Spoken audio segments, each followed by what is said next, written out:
আসসালামু আলাইকুম। আশা করি সকলে ভালো আছেন। আমি যে বিষয়টা নিয়ে আলোচনা করতে চাচ্ছি সেটা দেখেই আপনারা বুঝতে পারছেন।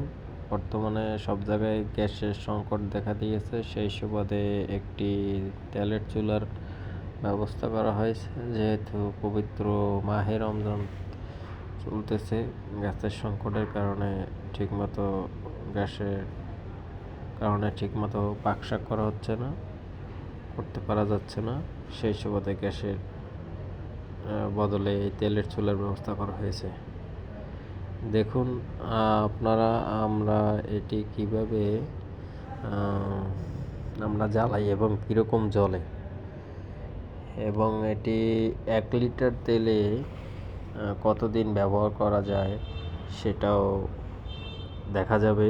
যেহেতু আজকে প্রথম দিন, এটাকে কেনার সময় অথবা আপনার সংগ্রহ করার সময় এটাকে ঠিকমতো জ্বলতেছে কিনা, ঠিক আছে কিনা সেটা